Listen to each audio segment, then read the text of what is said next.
darles la bienvenida. Está el director de posgrado, el decano, directores y directores de escuela, todas las participantes del magíster en su calidad de estudiantes, de docentes, directores y directoras de los diferentes campus, coordinadores y profesores y profesoras de las LIC. Es un público bien interesante, y vamos a tener una instancia bien participativa con dos académicos invitados de otros espacios. Este, es para nosotros un orgullo el contar con todos ustedes. Y bueno, antes de presentar a las personas, contarles que vamos a grabar esta instancia, este acontecimiento. Comienza un camino de unos cuantos meses, de 3 semestres, donde vamos a estar trabajando de manera muy intensa, y con una característica central en la interdisciplinaridad, en la interprofesionalidad. Pero bueno, mis palabras introductorias no tienen que extenderse más, simplemente comentarles que vamos a tener a 4 expositores. En esta ocasión son 4 hombres. El martes próximo vamos a estar mucho más cerca de la paridad de género, con invitadas e invitados de otros países.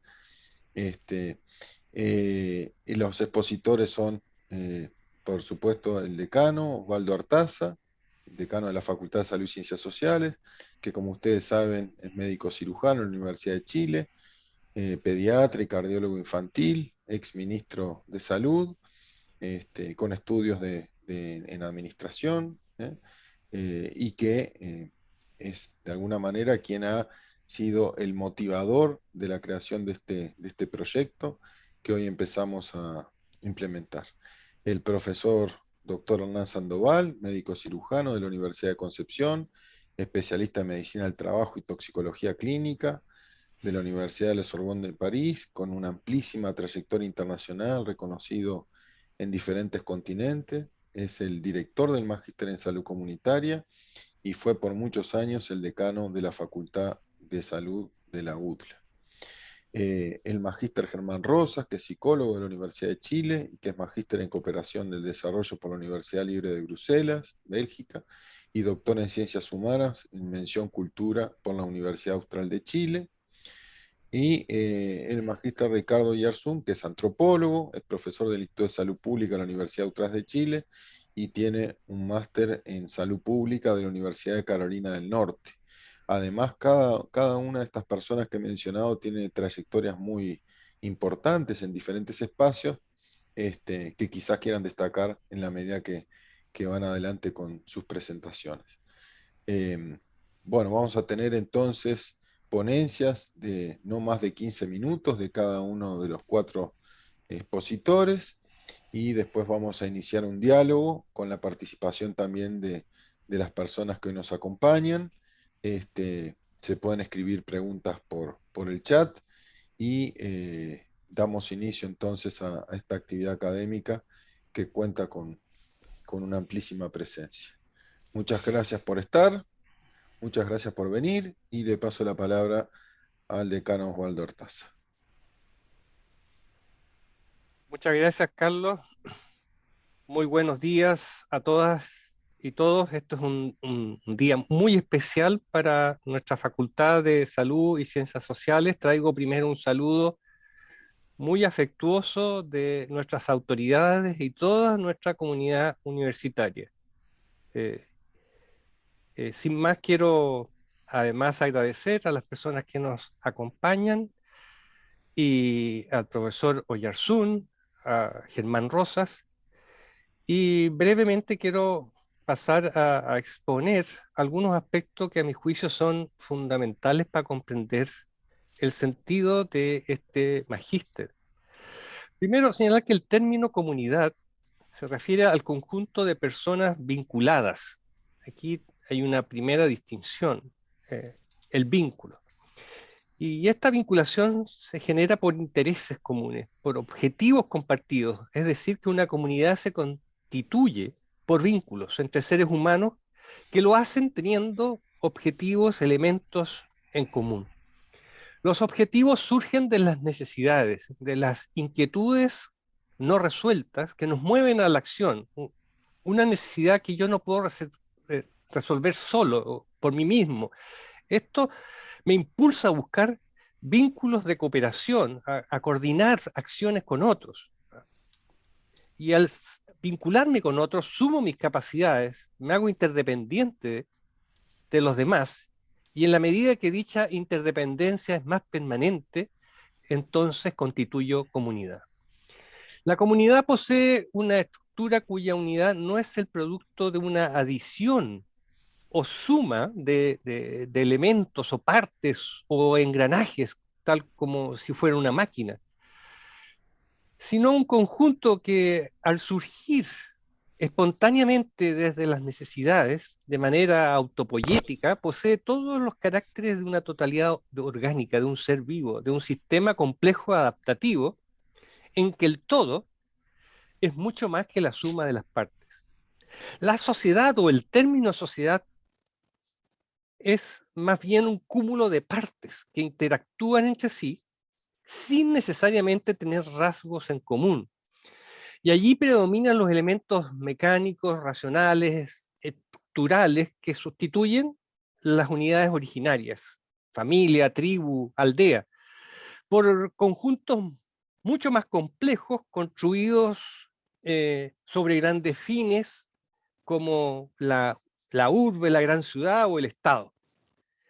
La comunidad es fundamentalmente entonces un modo de relación social, es un modelo de acción intersubjetivo construido sobre emociones, fines y valores, y la esperanza de encontrar lealtad y encontrar reciprocidad.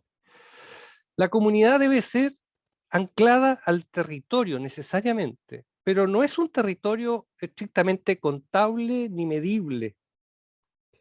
No son metros cuadrados.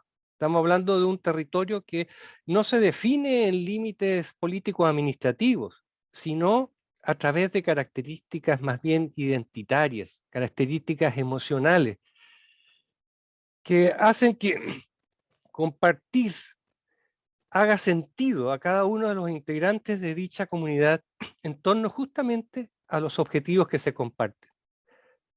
Las comprensiones sobre salud son parte del devenir histórico de la humanidad.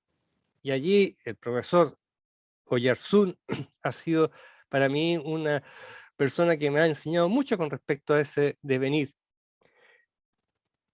Estas comprensiones nacen ligadas al balance, primero, de las fuerzas de la naturaleza, los elementos, ligadas al capricho de los dioses. Ambas concepciones están fuera del control de las personas. Pero luego, fíjense, derivan hacia el microscopio, al laboratorio, a la ciencia. Por lo tanto, el chamán, el curandero, el sacerdote, ahora se coloca un delantal blanco. En todo ese devenir, siempre el poder ha estado fuera de las personas. El poder ha estado en manos ajenas en el campo de la salud. Primero mediado por la magia, los espíritus o por la ciencia. Y esta última, fuertemente capturada por el mercado, por la industria. Por un lado está la visión convencional que analiza o estudia las comprensiones de la salud, que ha estado centrado en el modelo biomédico, la enfermedad, y a los intereses del complejo médico industrial, centrado en la enfermedad y que privilegia la tecnointervención.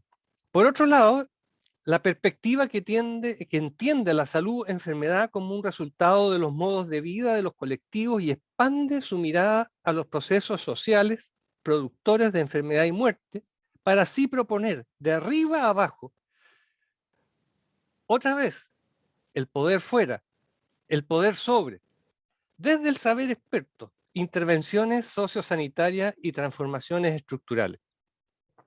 La salud pública se define como un campo de saberes y prácticas expertas que aborda la salud de los colectivos humanos y las respuestas sociales organizadas para promoverla y mejorarla. La perspectiva de salud colectiva inicia cuando se cuestionan los límites de dicho campo para enfrentar los problemas de salud poblacional. impulsa la comprensión de la salud de los grupos humanos como una cuestión compleja, multidimensional, y busca que el saber experto intervenga dialécticamente proponiendo transformaciones estructurales para producir resultados en salud por medio de procesos de determinación social. Emparentada entonces con estas corrientes como la medicina preventiva, medicina social, salud colectiva, la salud comunitaria se propone como una alternativa a la concepción convencional de la salud pública, que tradicionalmente ha mirado a la población como objeto a ser intervenido. Por parte de la norma funcional, la ciencia positiva y el poder experto. La salud comunitaria, en cambio, busca mirar a la población como sujetos protagónicos, con poder para ir generando su salud en el diario vivir y al mismo tiempo construyendo instituciones, dispositivos, arreglos sociales que apoyan la promoción de la salud, la prevención y la atención y los cuidados de las personas con padecimientos físicos, psíquicos o sociales, agudos o de largo plazo, en todo el curso de la vida. Podríamos entonces definir a salud comunitaria como la manera de comprender, estudiar y generar interdisciplinariamente estructuras y prácticas basadas en la estrategia de atención primaria en salud con responsabilidad poblacional orientada a la mejora de las condiciones para la salud, el bienestar y la calidad de la vida de una comunidad definida, basada en la identificación de las necesidades y las acciones correspondientes con la participación protagónica de las propias personas, las familias y la comunidad, y con la coordinación en red de todas las capacidades intersector locales implicadas en la salud y en sus determinantes. Dado a que las necesidades de salud de las personas tienen múltiples dimensiones, demandan un abordaje integral e interdisciplinar, con objetivos comunes, en contextos de acuerdos ideológicos y de una organización en red en torno a una tarea compartida, donde la división del trabajo entre sus miembros, considerando capacidades, habilidades y herramientas de cada uno o cada una de sus integrantes, se pone en juego de manera dinámica y horizontal, no de manera fija o estática, no en estancos o en feudos, siempre en función de la necesidad. Es la necesidad desde donde se parte y desde donde se estructura y organiza la división del trabajo. Supone entonces partir de las necesidades cada vez más complejas y no desde las disciplinas, reconociendo la incompletud de las herramientas que posee cada disciplina y la necesidad de establecer vínculos de cooperación e interdependencia. Asimismo, toda división del trabajo explicita y transparente claramente funciones y responsabilidades en función de la necesidad, en función del problema, y no en relación al peso, tradición o poder de cada integrante. Asimismo, la participación de las personas conlleva la triple dimensión de participar: tomar parte, o sea, saber hacer, asumir responsabilidades y tomar decisiones; formar parte, o sea, pertenecer, en tema identitario del sentido de la pertenencia; y tener parte, o sea, recibir de acuerdo a la necesidad y al trabajo que se aporta. Por tanto, aquí estamos hablando de un tema de poder, de una transición del poder, del curandero, hechicero, brujo, sacerdote, al científico, al mercado, al experto, al doctor, a la persona en comunidad como sujeto de derecho. Por lo tanto, es un asunto de poder, de hacer con, junto a otros, las propias personas en su territorio espacios saludables. Y para ello los profesionales ya no intervienen ni diseñan, sino que acompañan como pares, vinculándose desde sus capacidades, no desde el poder. Salud comunitaria, entonces, estimados y estimadas, sin duda es un asunto de poder. Nuestra facultad nace de la integración de la Facultad de Ciencias de la Salud y de Ciencias Sociales, luego de un proceso de integración ampliamente participativo, teniendo como antecedente esencial la existencia de un programa de intervención comunitaria que lleva ya más de 10 años de implementación académica a nivel curricular en ambas facultades. Este programa está orientado al desarrollo de las capacidades en un contexto de interacción progresiva, desde las metodologías de aprendizaje situado con un barrio y la comunidad que en él se desenvuelve, ligando el aprendizaje a la experiencia de una práctica territorial con comunidades en 10 municipios, 39 barrios en 3 regiones de nuestro país. Junto a lo anterior, el año 2012 se decide una reestructuración curricular orientada a que los resultados de aprendizaje y el perfil de egreso esté relacionado con los estudios de carga de enfermedad y las determinantes sociales. En ambas decisiones tuvo el liderazgo, la visión, nuestro querido ex decano Hernán Sandoval, y por lo tanto no es extraño que él sea el director de nuestro programa, justamente porque este programa es el resultado de años de tener la decisión de avanzar hacia profundizar un sello comunitario y una mirada interdisciplinar. La integración entonces, desde donde nace nuestra Facultad de Salud y Ciencias Sociales, no ha sido un mero acto administrativo, sino que el resultado de años de materializar una identidad y compromiso comunitario, junto a una creciente necesidad de actuar de manera interdisciplinar en todas las necesidades de las personas, las familias y sus comunidades. Es entonces en este contexto que surge de manera lógica y natural la necesidad de ofrecer este programa.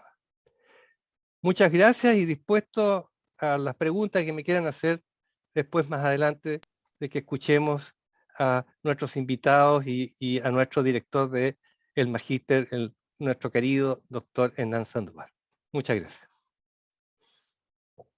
Muchas gracias, entonces, decano. Le pasamos la palabra a Hernán Sandoval y recordamos y agradecemos a cada quien que está hoy aquí presente. Roberto Matamoros, director de posgrado, muy importante su presencia por aquí también.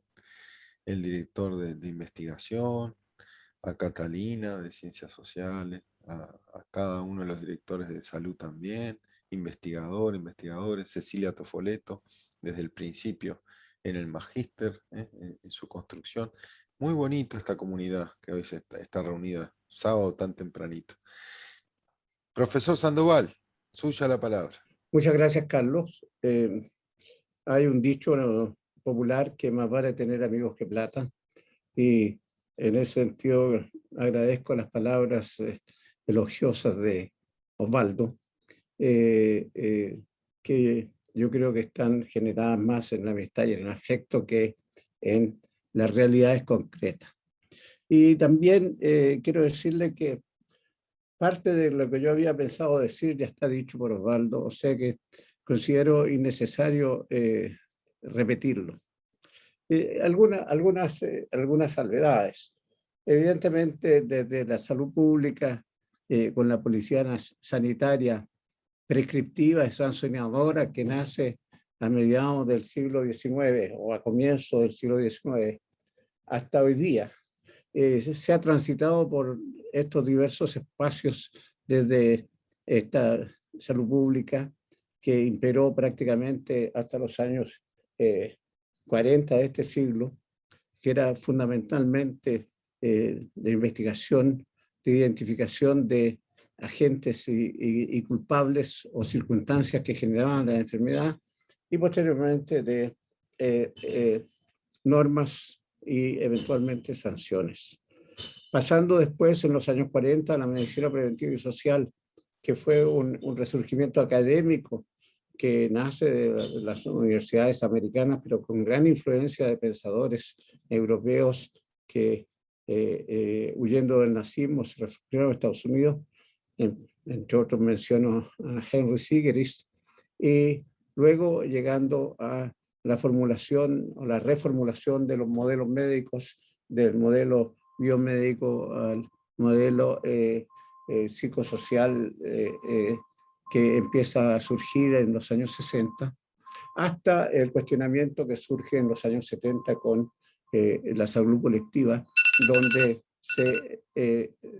evidentemente se toma lo que planteaba Osvaldo, de qué manera esto representa un problema de poder, la forma como se enfrenta la salud y la enfermedad en nuestra sociedad. siguiendo todo el pensamiento de Foucault, de Ivan Illich y otros pensadores que el propio Dr. Black y McEwan, pensadores que en los años 70 plantean una visión totalmente distinta de la salud pública y el origen de los problemas de salud. Hasta llegar a la salud comunitaria, que tiene una expresión muy concreta en la Community Health de los americanos, que es una salud más bien referida a un entorno geográfico y la comunidad que lo habita. Y ahí yo creo que nosotros lo que hemos querido plantear a lo largo de estos años es cómo hacemos un salto diferencial con esa visión norteamericana, porque los norteamericanos a partir de la Community Health lo hacen centrados en las instalaciones de salud, los hospitales y los consultorios, y las personas que viven en torno a estas facilities, como dicen ellos. Y estas instalaciones o estos centros de salud están encargados de hacer periódicamente lo que llaman Community Health Assessment of Needs, donde interrogan a la población cuáles son sus problemas de salud y cómo enfrentarlos. Pero básicamente, como señalaba Osvaldo, esta aproximación norteamericana es una aproximación de la enfermedad.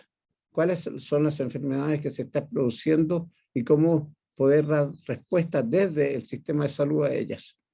Y no es una aproximación de empoderamiento y participación directa de la comunidad, sino que la comunidad es interrogada.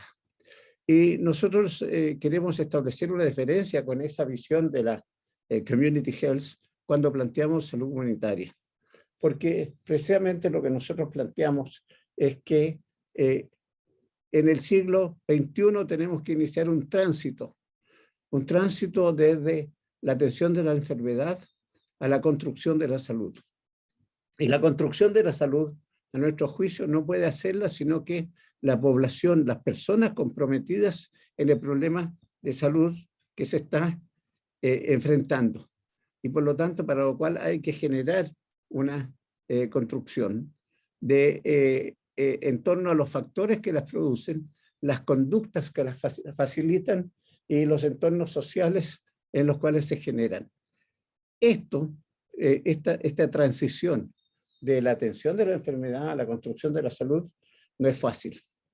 Y nosotros lo experimentamos con nuestro proyecto de intervención comunitaria. En primer lugar, estando de acuerdo con las definiciones canónicas o académicas de comunidad, cuando vamos a la comunidad nos encontramos con que al definirla territorialmente, y nosotros la definimos a partir de trabajar en barrios de las comunas donde estamos instalados, al definirla territorialmente tenemos un grave problema, que es que en realidad en los territorios habita gente que no tienen intereses comunes, sino que tienen características comunes. O sea, si nosotros los estudiamos por niveles de educación, niveles de ingreso, tasa de habitabilidad de sus residencias, todos los problemas de su cotidianidad, podemos decir que tienen muchas similitudes. Pero cuando los analizamos a partir de lo que ellos quieren y cómo lo quieren, encontramos muchas dificultades. Y entre otras cosas, en este programa de intervención comunitaria del año 2015 se hizo un estudio de redes. Y en este estudio de redes encontramos que en los barrios en que estábamos, en realidad no había una unidad de autoridad o de criterio de a quién seguir, un grupo que se mantuviera homogéneo, sino que en el mismo barrio podría coexistir el liderazgo de un pastor evangélico junto con un club de jóvenes aficionados a la música o un club de adultos mayores. En otras partes nos encontramos que lo que dominaba el barrio era la presencia de los narcotraficantes y en otras partes encontramos que había una presencia de partidos políticos o del pastor y el sacerdote católico. Es decir, esta unidad de intereses y de propósitos que nosotros le atribuíamos a la comunidad, en la práctica no la encontrábamos. Y podemos decir que a lo largo del tiempo y teniendo en cuenta esta parte de la experiencia, nos dimos cuenta de que en realidad estábamos obteniendo algunos objetivos de aprendizaje y sobre todo de conductas y actitudes por parte de nuestros estudiantes que concurrían a los barrios, porque se acostumbraban a interactuar con la comunidad. Conocían de su lenguaje, de sus problemas, de sus esperanzas y en la práctica podían tener una mejor relación con esa comunidad.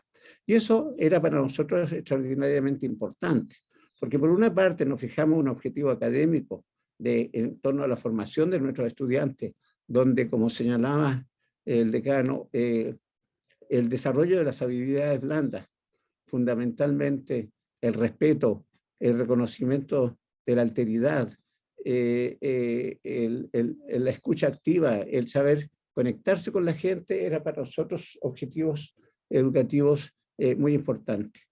En gran medida, muchos de esos objetivos han sido logrados. Por eso digo, más bien que conocimientos precisos en actitudes que desarrollaron nuestros estudiantes y que fueron reconocidos por los consultorios o centros de salud donde eran posteriormente contratados. Sin embargo, si nos interrogamos qué hemos conseguido con la comunidad y si nos interrogamos cuánto hemos permanecido, porque hay barrios que pidieron que dejáramos de actuar, o sea, que la gente de ese barrio llegó a la conclusión de que nuestra presencia, a pesar de que en algunos teníamos 4 o 5 años de estar allí, no les ayudaba a conseguir lo que ellos querían. Y además porque nos tropezábamos con el eterno problema de qué es lo que quiere la gente de salud. Y la gente de salud, desafortunadamente, y ahí tenemos una suerte de derrota cultural muy importante, lo que quiere es más y mejor atención médica. Esto lo vimos en la pandemia.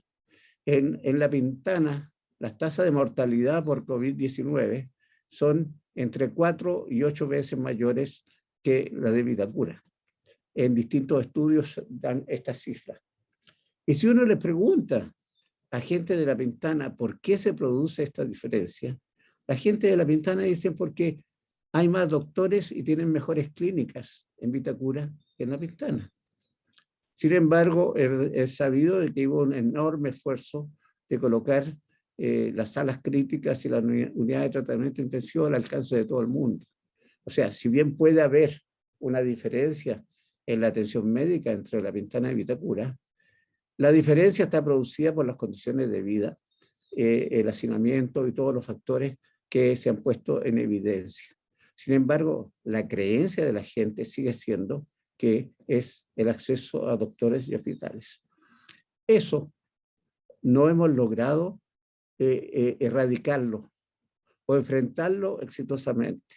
Sigue primando en el sentido común de la población de que lo importante es el acceso a la atención médica. Y por lo tanto, tenemos que en este magíster encontrar las vías para superar los déficits que estamos constatando. Y cuáles son esas vías y cómo enfrentarlos es, yo creo que un trabajo colectivo que desarrollaremos con nuestros estudiantes para poder dar respuestas más profundas, más intensas y más importantes para conseguir esta transición de cómo pasamos de la atención de la enfermedad a la construcción de la salud, sin, por cierto, abandonar la necesidad de atender la enfermedad. Pero sin embargo tenemos que ir más allá y disipar la creencia. Como señalaba Osvaldo, el tema del poder que está detrás del modelo médico existente hoy día y su hegemonía en el pensamiento social está fuertemente vinculado a su presencia en el mundo, desde el punto de vista, su importancia socioeconómica y cultural. Según la OMS, en el año 2018, el gasto mundial en salud era 8.300.000.000.000 de dólares anuales. 8 billones, billones, no billón americano de 9 ceros, sino que nuestro billón de 12 ceros. 8.300.000.000.000 anuales, lo que da un per cápita promedio de $1.100, con diferencias, ustedes saben, enormes, en que en Estados Unidos son cerca de $11.000 per cápita al año y en Bangladesh son menos de $160 per cápita al año. O sea, de todas maneras, el llamado sector salud, y que en términos de Iván Illich fue denominado el complejo médico industrial, es el quinto empleador del mundo. Es el 10% del Producto Interno Bruto. En consecuencia, esas son realidades con las cuales hay que enfrentarse cuando uno plantea que hay que cambiar de modelo y transitar desde la atención de la enfermedad a la construcción de la salud. Anecdóticamente, les cuento que en el verano del 2019, cuando podíamos todavía desplazarnos por el país, concurrí en Futrono a una feria costumbrista, a comprar merquén, charqui y esas cosas que se encuentran en las ferias costumbristas. Y allí una señora me ofreció mermelada de murtilla, muy sabrosa, por cierto. Y yo le dije, no, gracias, señora, porque esa mermelada es con azúcar y yo soy diabético, no puedo comer azúcar. Ay, me dijo, ¿cómo se le ocurre? Mi marido es diabético y se toma una pastilla todos los días y come de todo. Bueno, yo creo que ahí, y a lo mejor Ricardo me va a ayudar en esto, hay una idea chamánica. La pastilla tiene un efecto mágico y basta con la pastilla para poder enfrentar la enfermedad. Y yo creo que esa ocurrencia es muy difundida en nuestra sociedad. A pesar de que un trabajo reciente del Lancet dice que hay un muy buen manejo de la hipertensión, precisamente porque se puso al alcance de toda la población los medicamentos antihipertensivos y hemos disminuido la frecuencia de hipertensos en la sociedad. De todas maneras, la confianza está dada en la pastilla y no en la alimentación, la actividad física, mantener el peso y todas estas cosas. Entonces, yo creo que es una utopía, pero como Víctor Hugo lo señalaba, las utopías se vuelven realidades cuando son perseguidas con persistencia. Es una utopía plantear el tránsito desde la atención de la enfermedad a la construcción de la salud. Pero a eso es lo que estamos invitando en este magíster. ¿Cómo generamos que en la comunidad no sea el que señala sus necesidades el residente, sino que sea el protagonista de su propia historia, de cómo construye su propia salud y cómo nosotros, los profesionales y trabajadores de la salud, desde el sistema, nos convertimos en co-constructores que los acompañamos en este camino de que el pueblo se apodere de su propia salud en sus manos y la construya, teniendo en cuenta de que el resultado en salud de una población es precisamente el resultado de la vida en sociedad. A eso estamos apuntando y esperamos contribuir a generar una conciencia y una capacidad de enfrentar estos problemas mediante este magíster. Muchas gracias y sigamos, Carlos. Excelente, profesor. Uno seguiría escuchándolo horas, siempre aprendiendo. Bueno, pero vamos a tener esta instancia, una segunda vuelta y además usted va a ser docente varios espacios de intercambio. Pasamos entonces a Germán Rosas. La palabra, los 15 minutos. Ok. Bueno, muchas gracias. Quiero agradecer a los organizadores de este evento, me parece magnífico. Quiero saludar al doctor Artaza, decano de la facultad, también al doctor Hernán Sandoval, director del Magíster, y a todas las autoridades de la UDLA que no conozco y mucho gusto a todos. Quiero también saludar a los estudiantes que están participando de este Magíster. Bueno, yo soy psicólogo y quiero hablar un poco de este tema, salud y comunidad, pero desde la perspectiva de la salud mental, que es un poco el campo que yo más me manejo y ahí complementaremos con la mirada más médica al respecto. Quiero, antes de comenzar, felicitar, digamos, la exposición de los colegas porque veo el énfasis comunitario, que es una decisión de la universidad y de la historia del trabajo en el programa de intervención comunitaria, que pocas veces lo he visto en otros ámbitos que están estrictamente vinculados a la salud. ¿Ah? La salud, pero aquí es la salud y la comunidad. Así que me parece algo muy aplaudible. ¿Ah? Bueno, poco el tema que a mí me interesa conversar tiene que ver con la salud mental asociado al tema de la dignidad y tal vez poner, ¿no es cierto?, la cuota de lo que ha estado pasando, ¿no es cierto?, en nuestra realidad en los últimos tiempos.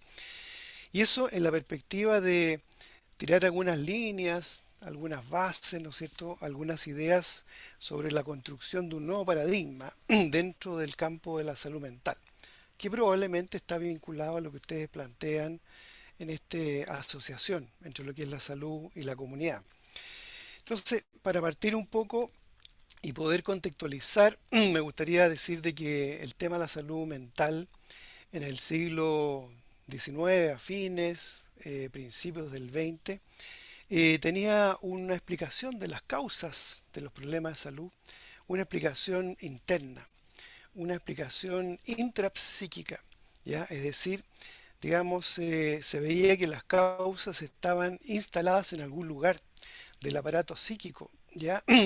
Y por lo tanto los investigadores, la ciencia, la psicología, la psiquiatría, está abocada a descubrir en qué lugar, ¿no es cierto?, del aparato psíquico, ya sea en el inconsciente, en el super yo, en el yo, ¿no es cierto?, en los instintos, estaban ubicadas las causas que explicaban la salud mental, ¿ya? O sea, un paradigma centrado, ¿no es cierto?, en causas internas. Bueno, ahora también por otro lado, en ese mismo periodo, las personas que tenían problemas de salud mental eran vistas como un peligro, ya asociada a la criminalidad y a la pobreza. Y así, por ejemplo, hay algunos investigadores como Lombroso, que junto con otros investigadores de la época, equivocadamente plantean, ¿no es cierto?, el tratamiento dentro de los problemas de salud mental con el electroshock o con la intervención quirúrgica de la lobotomía.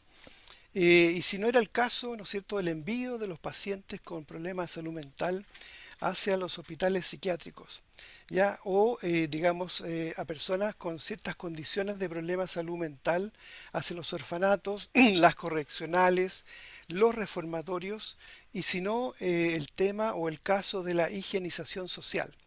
O sea, ahí hay toda una temática, ¿no es cierto? Ahora, es interesante que Michel Foucault, ¿no es cierto?, que todos más o menos conocemos, digamos, describe esto como la presencia de una especie de influencia estructural que él llama el modelo disciplinario, ¿ya? Y que está vinculado a las biopolíticas y a los estudios que él hizo sobre el panóptico. Muy interesante, ¿no? Bueno, pero posteriormente hay un cambio y un giro que me parece interesante, que se empieza a entender la salud mental desde factores externos, ¿ya? O sea, se sale de una perspectiva de un modelo de las causas internas de los problemas de salud mental hacia una mirada y hacia un modelo de explicaciones de variables externas. Y ahí me gustaría dar tres ejemplos que pueden ser tal vez un poco diferentes a los habituales de que generalmente conversamos, pero tal vez hacer el símil de lo que los médicos hablan respecto de los determinantes sociales. O sea, aquí voy a hablar de algunos determinantes sociales, pero con ejemplos diferentes. Uno de ellos tiene que ver, por ejemplo, con la situación que se vive a principios del siglo XX, ¿ya? Y que tiene que ver con familias pobres que circulan por la ciudad, por el mundo urbano, que probablemente viven allí o bien son familias migrantes pobres que vienen del campo y que viven en malas condiciones, ¿ya? En malas condiciones de calidad de vida. Digamos, tienen cesantía, son familias pobres, están con enfermedades, tienen déficit de vivienda, etcétera, y seguramente son objeto de explotación y de opresión.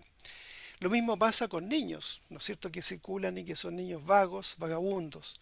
También hay vagabundos, hay afuerinos, ¿no es cierto?, hay forasteros que andan por la calle, ¿ya? Entonces a esto se le llamó la cuestión social. Entonces aquí tendríamos, ¿no es cierto?, y la cuestión social que hoy día no se llama así, más bien se llama pobreza, pero la pobreza la tenemos hasta el día de hoy, ¿ya? Y ha transitado durante todo el siglo hasta el momento, ¿ya? Son los factores externos que explican los problemas de salud mental, ¿ya? Entonces esa es una primera cuestión respecto un poco de instalar o de ver un cambio en el modelo, ¿no es cierto? Otro ejemplo que me gustaría dar, que puede parecerle a ustedes un poco extraño, pero a mí me parece muy interesante, es que en segundo lugar, ¿no es cierto?, se generan problemas de salud mental debido a la instalación en nuestra sociedad chilena de una identidad moderna europeizante, ¿ya? Es decir, se trae una identidad extranjera, ¿no es cierto?, y se nos imbue, se nos enseña, se nos educa en esa lógica. Y de esta manera se construye forzadamente una comunidad con esta identidad moderna europeizante, ¿ya? Y esto tiene que ver con que aparece la modernidad, ¿no es cierto?, que nace en Europa y es traída desde allá, es traída desde España, ¿ya? Pero identificando a España como la madre patria, ¿ya? Y eso nos pone, ¿no es cierto?, digamos, en una situación compleja, porque nadie se va a ir en contra de la madre y hay que respetarla y hay que seguir sus orientaciones. Y la madre patria, ¿no es cierto?, es el respaldo de esta propuesta y trae la semilla, ¿no es cierto?, desde el extranjero hacia acá, hacia Chile, y lo que trajo se supone que es lo mejor, lo más avanzado, el progreso, el desarrollo, la felicidad. Cabría preguntarse si eso es cierto, ¿ya? Y digamos, hay críticas al respecto porque hemos observado que la modernidad lo que ha generado en Chile y en el planeta es en parte la destrucción de la naturaleza. Ya hemos visto el panel, ¿no es cierto?, de expertos de las Naciones Unidas que señala que estamos viviendo un calentamiento global y que ha provocado una crisis climática de manera que estamos en un momento muy delicado, ¿ya? Y eso es producto de la modernidad. Y por otro lado, ¿no es cierto?, esta situación también instala un ideario civilizatorio. También puede parecer extraño, ¿no es cierto?, pero es que es bueno, hay que vincularlo al tema de la salud mental, porque aquí hay una instalación de una epistemología moderna que significa, digamos, validar algunos pilares como son el individuo, la razón, la tecnología y el concepto de evolución de sociedades bárbaras hacia sociedades civilizatorias. Bueno, todo esto significa de alguna forma la instalación de un sujeto moderno, ya un sujeto moderno que es caracterizado por ser blanco, fíjense ustedes, por ser hombre y por estar educado, ser profesional, ser urbano, poseedor de una familia y estar adaptado a la idea de la nación. Bueno, una traducción de esto, de este sujeto moderno podría ser hoy día, con las críticas de hoy día, que es un sujeto patriarcal, heteronormado, adaptado a una sociedad monocultural, muy interesante eso, europeizante, competitivo, agresivo y con afán de logro. Bueno, un tercer ejemplo dentro de esta explicación que estoy tratando de construir de causas externas de la salud mental tiene que ver con el neoliberalismo, que lo tenemos más cerca y lo conocemos ya, desgraciadamente lo conocemos mejor, ¿ya? Y este neoliberalismo genera condiciones de indignidad que provocan problemas de salud mental. Un poco lo que hace el neoliberalismo es el estímulo al éxito de tener bienes materiales a través de una estrategia individual. Pero eso somete al individuo a una presión que le obliga, ¿no es cierto?, a destinar muchas horas para dedicarse a su trabajo y horas extras, ¿ya? Y obviamente en él avanza la sensación de indignidad, ¿ya? Porque no llega a la meta, porque aparecen siempre, siempre nuevos objetivos y para ello se requiere más esfuerzo para obtener más bienes, ¿ya? Y tiene que hacer más sacrificio y con ello pasa lo terrible que empieza a descuidar a la familia, empieza a descuidar las relaciones de amistad, las relaciones con el entorno y al final pone la salud mental en último lugar. Entonces, ahora, y la indignidad se completa, ¿no es cierto?, cuando se hace evidente para todos en este país que existe, o con la evidencia de que existe una traición del sistema, ya de la sociedad, que uno lo puede observar en el robo institucional, ya que está presente, como ustedes saben, en los militares, en la PDI, en los carabineros, ¿no es cierto? Y eso genera una desilusión. Ya están presentes las comisiones, la letra chica, el maltrato del discurso oficial sobre la comunidad, el tema de la AFP que jubilan a las personas en condiciones de pobreza. Como dice el eslogan, ¿no es cierto? No son 30 pesos, sino que son 30 años. Y hoy día la Convención Constituyente señala que no son 30 pesos, sino que son 500 años. ¿Ya? Bueno, ahora lo que yo decía al principio digamos, hablar de salud mental para tratar de construir un nuevo paradigma, yo creo que eso es lo que está ocurriendo hoy día. Ya se está construyendo un nuevo paradigma, así como ustedes planteaban, ¿no es cierto?, esta idea y este modelo de salud comunitaria, ya que es también de alguna forma es un nuevo paradigma. Ya en el campo de la salud mental se está en eso, ¿no? Estamos vivenciando el nacimiento de un nuevo paradigma que todavía no lo podemos explicar muy bien, pero justamente esa es la tarea y tal vez la tarea de este trabajo, ¿no es cierto?, del magíster. Y de esto da cuenta las manifestaciones de los estudiantes, ¿no es cierto?, en el año 2006, el año 2011, y nosotros en el mundo universitario, yo soy profesor de la Universidad de Chile, vimos una explosión de los estudiantes criticando la situación de salud mental que ellos tienen por las dobles exigencias que le exige la universidad en sus tareas. Pero la universidad está exigida por el sistema neoliberal. Entonces es una cadena de exigencias que hace que la gente viva en una zona de sacrificio, un tipo de vida sacrificada. Bueno, y frente a los problemas de femicidio, de homicidio, de discriminación, de marginación, de opresión, de abuso, surgen también las exigencias de los movimientos sociales. Y yo creo que ese es otro elemento, parte de nuestra realidad, que nos puede ayudar a, digamos, definir mejor qué es lo que está pasando y cómo definimos mejor nuestros modelos. Ha surgido un nuevo fenómeno social hoy día que es el tema de la diversidad. ¿Ya? Y la diversidad llegó para quedarse en contra de un modelo del pasado que es el modelo monocultural. Bueno, y en eso surgen los movimientos feministas, surgen los movimientos de los pueblos originarios. Están los grupos gay que se integran a los movimientos LGTBIQ+, están también, ¿no es cierto?, los movimientos afrodescendientes y los movimientos de los migrantes. Y por otro lado, ¿no es cierto?, como hemos vivido estos 2 últimos años, también surgen críticas al modo de enfrentamiento a la pandemia del COVID-19 por parte del Ministerio de Salud, ya que está centrado, ¿no es cierto?, en estrategias de cuarentena y en el teletrabajo, medidas que solo logran proteger, yo diría, a la clase media y que son medidas que no son soportables por las clases populares, cuya única opción o es contaminarse o es morirse de hambre. Ya no hay otras posibilidades para ellos. Y de allí que ellos instalan ollas comunes, generan movilizaciones callejeras en un contexto en que aumenta el alcoholismo y la violencia intrafamiliar. Bueno, por otro lado también hay críticas a las psicopolíticas, ya que es un concepto nuevo, ya que son un tránsito según Foucault, del modelo del disciplinamiento de las biopolíticas a las psicopolíticas. Las psicopolíticas, ¿no es cierto?, son una acción centrada en la autoexplotación del individuo en una sociedad del rendimiento dentro de un contexto de virtualidad. A eso se refiere. Bueno, y así se van destapando un conjunto de indignidades que se van acumulando.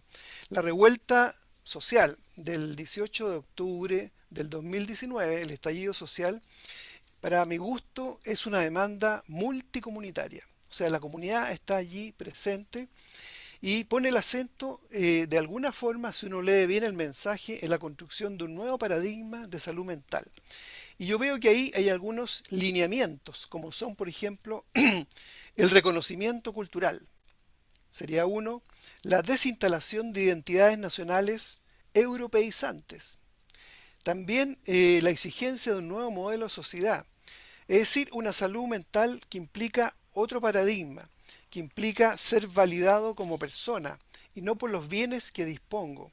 Significa aceptar la diferencia, donde yo acepto lo que soy diferente y la sociedad debe aceptarme como diferente. El tema de la diversidad general que tenemos, diversidad sexual, política, cultural, etcétera.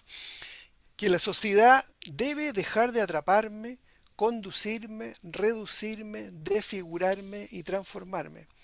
Bueno, este nuevo paradigma de salud mental, yo creo, está dentro de un contexto que habla de una nueva era. Estamos viviendo una nueva era, ya a fines de los últimos años del siglo XX y ahora a principios del siglo XXI, estas últimas 2 décadas.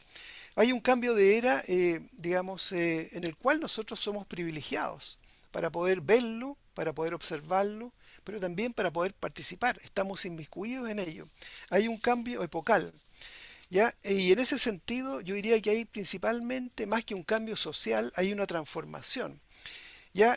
Por ejemplo, con la frase, si yo soy indigno, yo no soy indigno por ser moreno, por ser pobre, por tener padres separados, venir del campo. No soy indigno por ser indígena. Todo ese tipo de elementos tienen que ver con la identidad, tienen que ver con la cultura, tiene que ver con la emoción. Todos esos elementos son los nuevos aspectos que debieran estar incluidos dentro de un paradigma de salud mental diferente, nuevo, más avanzado. Y cuando hablamos de transformación social, yo creo que más o menos hay 3 caminos. Uno de ellos, por un lado, es la liberación, ya más que el tema de la emancipación, el tema de la liberación. Y la liberación de, de ataduras, ¿no es cierto?, del sistema que ha montado la sociedad neoliberal y modernizante, de ataduras de lo biológico, de nuestro comportamiento con la biología, de ataduras de nuestro comportamiento con lo geográfico, de ataduras con el tema de la identidad, como vengo de mencionar. Otro tema también tiene que ver con, el estimular y motivar el despliegue cultural de los distintos movimientos. Hoy día estamos en presencia de muchos movimientos, de muchos proyectos culturales, de muchos proyectos alternativos de vida, proyectos vitales, individuales, grupales, comunitarios, colectivos, que la sociedad tiene que aprender a escuchar, que este nuevo paradigma de salud mental tiene que aprender a escuchar. ¿Ya? Y finalmente está el tema importante, especialmente para el mundo universitario, que es el tema de si tenemos sobre la mesa, sobre la arena social, un conjunto de movimientos, cómo estos movimientos se interrelacionan entre sí. Entonces aparece el fenómeno o el tema, ¿no es cierto?, de la convivencia. Yo diría el tema de la coexistencia. ¿Cómo coexistimos juntos de una manera positiva, de manera que haya un intercambio, una interrelación y una colaboración mutua, una solidaridad entre distintas propuestas? Bueno, por eso que yo creo que el mundo universitario y otros mundos, ¿no es cierto?, tienen que generar herramientas. Muchas de ellas las conocemos, pero las conocemos publicitariamente. Herramientas como el diálogo, como la conversación, como la construcción colectiva, como el diálogo de saberes, como es la interculturalidad. Son herramientas que apenas conocemos y que tenemos que aprender a trabajar mucho más. Bueno, cierro diciendo de que en nuestra propuesta de un cambio en la salud mental y en la salud en general, debiéramos apuntar a generar un mundo para todos, para todes, para todas. Y más que un mundo, más que solamente un mundo, un horizonte que dé cabida a todos los mundos posibles. Bueno, eso quería decir. Muchas gracias. Muchas gracias, Germán. Llegan tantas apreciaciones sobre su ponencia por WhatsApp, por todos lados, todo el mundo muy emocionado y muy conmovido por la profundidad y por ir a los temas que nos preocupan. Vamos a darle la palabra a Ricardo. Creo que con estas 4 ponencias tenemos un libro, como quien dice. Adelante, Ricardo Yersun.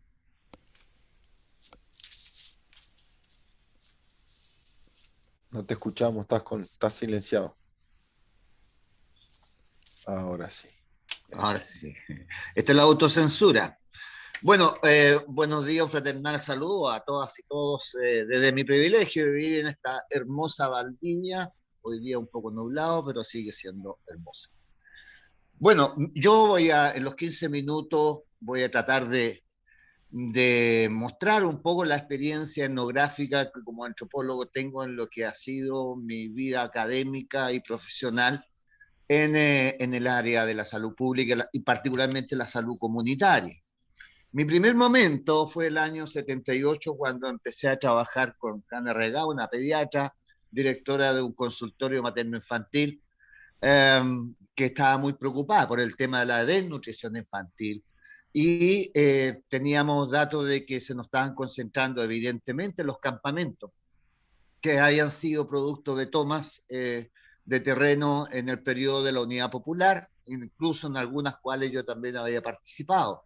Por lo tanto, tenía un buen rapport, una buena llegada, conocía a mucha gente allí, y nos dimos cuenta que en uno de los campamentos que trabajamos, de cada 10 familias, 8 de ellos tenían 1 o más niños desnutridos.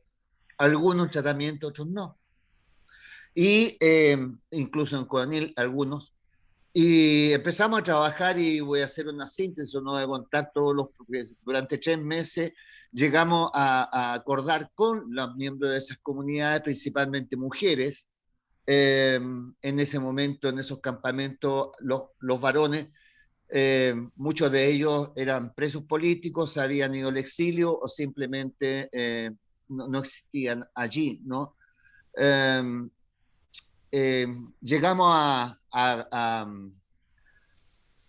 acordar un poco, conversando con estas personas, discutiendo, sacando los discursos que ellos tenían de la manera que ellos veían cómo podían resolver el problema alimentario con sus niños. Bueno, efectivamente todos saben de que el problema del déficit calórico proteico, digamos, de los niños desnutridos era alto, principalmente porque vivían prácticamente de pan y té, muy pocas cosas más en la semana. Entonces ella, una de las vecinas, dijo, bueno, yo he ido al matadero y me conseguí unas botellas de sangre y hemos estado haciendo sangre frita con mis niños, eso lo voy a comer con pan. Entonces, con las ganas regadas de pediatra, dijo, bueno, fantástico. Ahí hay un buen elemento proteico, digamos, y fuimos al matadero y convenimos con el matadero porque mucha de la sangre de los vacunos se botaba, digamos. La del chancho no, porque la usaban para aprietas, pero la del vacuno no, y eso fue un elemento. Después, con algunos varones y muchachos, particularmente, ellos dijeron, bueno, podríamos ir a pescar al río, digamos, incluso a la costa. Nosotros estamos a 20 minutos de la costa. Entonces se hicieron sus tarritos, sus lienzas, sus elementos, digamos, y íbamos los días sábados en las mañanas y volvíamos las tardes con una buena cantidad de pescado. ¿Qué quiero decir con esto? En realidad, la gente, en las comunidades, digamos, hay ciertos saberes instalados. Hay ciertas maneras de comprender la realidad y para ellos una comprensión de la realidad no tiene que ver con nuestra formación racional concreta, cómo nosotros hemos llegado, incluso hemos derivado, ¿no es cierto?, en nuestro mundo moderno, postmoderno, que nos mostraba un poco Germán, ¿no?, de transitar desde esta lógica aristotélica a esta lógica Excel que impera hoy día, ¿no? Hoy día la gente piensa con esta lógica Excel, y la gente en las comunidades tiene una mirada, una lógica más bien asociada a lo metafórico simbólico. La manera como ellos construyen sus metáforas y las simbologías que generan para explicar su realidad, para un poco lo que decía Hernán, ¿no?, en su experiencia en Futrono, ¿no?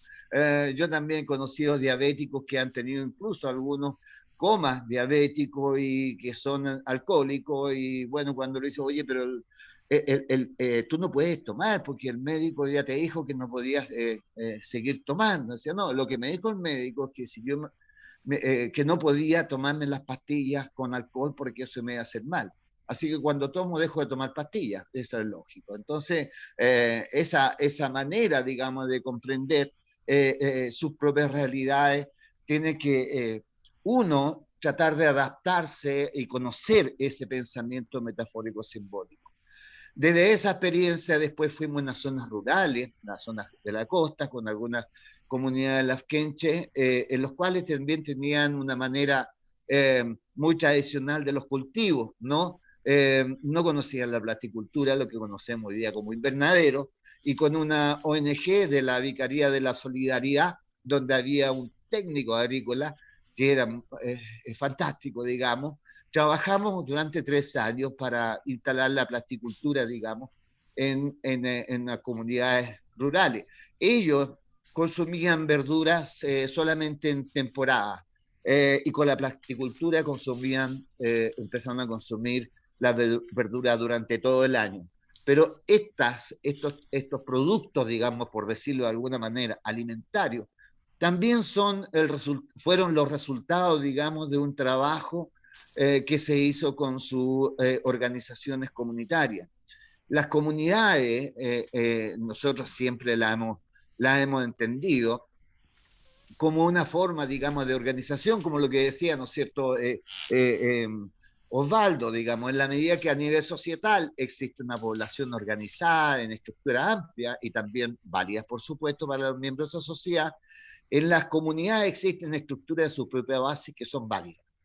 Y en gran medida para todas las personas de esas comunidades que se relacionan con la estructura intermedia de toda la sociedad, los municipios, el colegio, entre otras, ¿no? Es decir, a nivel comunitario tenemos un relativismo sociocultural mayor que da cuenta del tipo de daño de salud, por ejemplo, asociado a ciertos factores de riesgo, reconocidos por los mismos miembros de la comunidad, que no necesariamente coinciden con nuestra perspectiva racional concreta. Y por lo tanto, la forma de actuar sobre esos factores de riesgo son diferentes por el relativismo cultural que les caracteriza a las comunidades.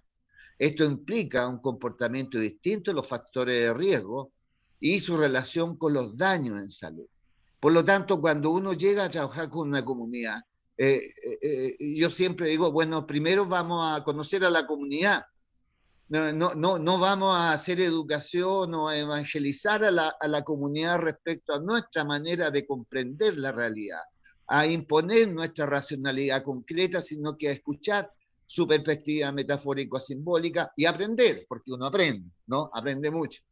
Bueno, y un tercer elemento que es más cercano, yo desde algún rato estoy preocupado mucho del tema del envejecimiento, ¿no? Como proceso. Y me he encontrado conversando con viejas y viejos mayores de 70 años, de que uno de los grandes problemas que ellos enfrentan y que está muy invisibilizado en todos lados, incluso en la salud pública, es el tema de la soledad. Y he aprendido mucho sobre la soledad como un factor muy disruptivo, digamos, en la vida de las personas, ya de alta preocupación, y que además que lo vulnerabiliza mucho en su salud mental, y esto Germán seguramente lo conoce, digamos. Las personas de la tercera edad, digamos, cuando entran en proceso de depresivo o son depresivos, se tienden a agudizar e incluso a a generar escenarios de suicidio, incluso los suicidios pactados, como lo que ocurrían en Inglaterra. Yo quiero recordar que Theresa May, antes que la echaran de su cargo, digamos, ella alcanzó a diseñar, digamos, una subsecretaría de la soledad en el Ministerio de Salud inglés, y que hoy día se están estudiando en varios países, digamos, europeos, particularmente los Países Bajos. En Chile no existe la soledad, no hay, no hay una guía clínica, no es un tema, digamos, en la salud, pero para las viejas y los viejos sí es un gran problema, ¿no? Para nosotros los viejos y las viejas son vulnerables, ¿no? Cuando con este lenguaje bastante neoliberal, ¿no? Que nos mencionaba también Germán, cómo hemos ido incorporando eufemismos de nuestra racionalidad concreta. Entonces, para nosotros hoy día hay gente socialmente vulnerable, y los que hablamos castellano antiguo son gente pobre, simple como eso, pobres, ¿no? Y los viejos en este país, cuando jubilamos, digamos, vivimos un proceso abrupto de empobrecimiento. Y los viejos, para nosotros, son viejos pobres, pero los viejos pobres que nosotros señalamos, para ellos el problema de la pobreza es un tema secundario desde el punto de vista nuestro, de nuestro concepto de pobreza está muy asociado a lo socioeconómico. Para ellos el gran problema es la soledad. La soledad para ellos les genera, digamos, una desvinculación con el entorno social. Y ellos consideran que la sociedad lo abandona. Y la única esperanza que tiene son en la estructura comunitaria. Entonces, cuando conversamos, dicen, bueno, ¿cómo ustedes piensan que pueden resolver enfrentar el problema, resolver el problema de la soledad? Recurren de manera automática a las estructuras comunitarias. Bueno, nosotros nos tenemos que reunir con los vecinos o las vecinas, conversar en la plaza del barrio, en la esquina, visitarnos, porque, bueno, no tenemos ninguna otra esperanza. El Estado no nos acompaña, el Estado no nos ve, ¿no? A pesar de que tenemos un ministerio del adulto mayor, tenemos una serie de programas en el Ministerio de Desarrollo Social, el Ministerio de Salud, entre otros, pero ellos no se sienten acogidos, incluso ni los conocen esos programas, pero sí conocen su comunidad. Y a través de sus estructuras comunitarias es como ellos ven la posibilidad, digamos, de enfrentar un problema que es angustioso, que es un problema real, que es un problema invisibilizado, y de los cuales desde el punto de vista formal de la salud pública no tenemos ninguna posibilidad. Yo con mis alumnos de la especialidad, los residentes de la especialidad de medicina familiar y comunitaria, hemos iniciado hace 4 años una serie de trabajos comunitarios para el tema de la soledad, porque el tema del adulto mayor se tomó la agenda hace algún rato, digamos, entre los profesionales de la salud que trabajan en la APS. Pero el tema de la soledad no había sido abordado. Y es interesante cómo ellos se dan cuenta que en realidad no es un problema médico, sino que más bien es un problema social y que tiene que ver con que la manera de responder es a través de los cuidados, ¿no? Y los cuidados es una especialidad de la enfermería, ¿no? Y ahí están las enfermeras y enfermeros que nos están colaborando para trabajar un problema que en Chile formalmente no existe, pero que los adultos mayores sufren con una alta frecuencia, ¿no? Y es alguna oportunidad podemos mostrar datos, digamos, etnográficos que tengo, pero es un problema importante. Yo quería mostrar estos 3 momentos de la desnutrición infantil, la plasticultura, las zonas, las comunidades las quenches, y ahora trabajando con comunidades urbanas, posesionando el tema de la soledad entre los adultos mayores, ¿no? Porque de esta hay otras experiencias, pero estas 3 experiencias para mí marcan mucho el devenir un poco también de lo que ha sido los fenómenos de la salud pública, las preocupaciones de la salud pública, ¿no? En el mundo infantil, por ejemplo, Osvaldo lo conoce muy bien, transitamos desde la desnutrición infantil abruptamente a la obesidad infantil, ¿no? Y desde los viejos, en los viejos tenemos muy pegado el tema de las cardiovasculares, los problemas crónicos no transmisibles, ¿no? eh, pero poco de los procesos de envejecimiento. Cuando nosotros incluso desde la institucionalidad decimos, bueno, ¿cuándo comienza el envejecimiento? Y hablamos de los adultos mayores, no hablamos de viejas ni de viejos. Entonces colocamos un numerito, 65 años. Y cuando uno le pregunta a los viejos cuándo se comienza a envejecer, y uno tiene diversas aproximaciones, desde algunas patologías, por ejemplo, ¿no? Cuando me dijeron que era diabético, y eso pudo haber sido los 50, 55 años, y ahí consideran que es una enfermedad de viejo. Porque cuando uno era chico, a los padres uno le enseñaba de que habían enfermedades para niños y enfermedades de viejos. La diabetes se ha asociado a una enfermedad de la vejez y por lo tanto se estructura, digamos, se simboliza, digamos, estas enfermedades como propias de los viejos.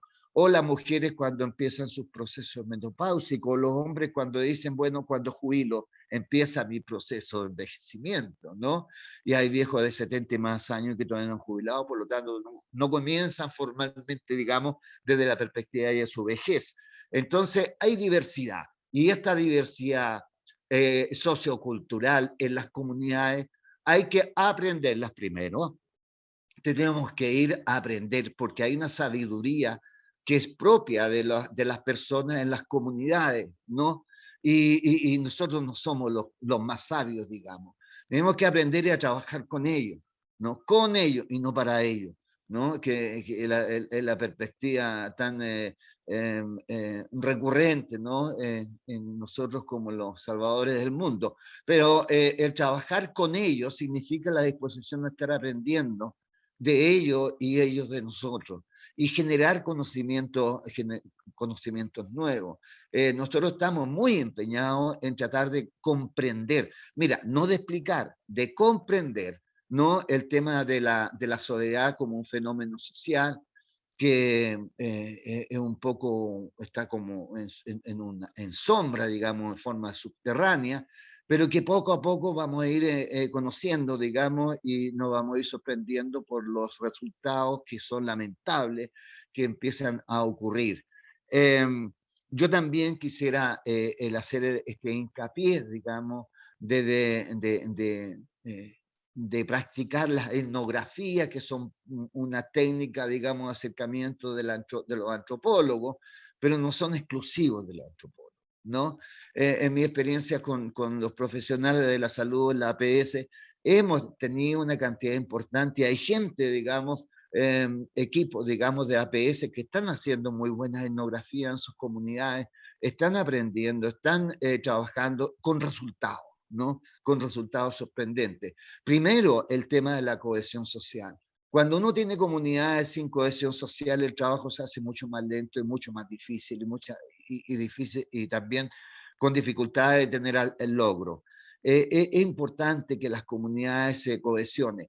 Hoy estamos saliendo, digamos, de un largo letargo, de una sociedad que, como decía también Germán, ¿no es cierto?, producto de este neoliberalismo espantoso, digamos, una sociedad individualista, competitiva, hedonista, además, ¿no?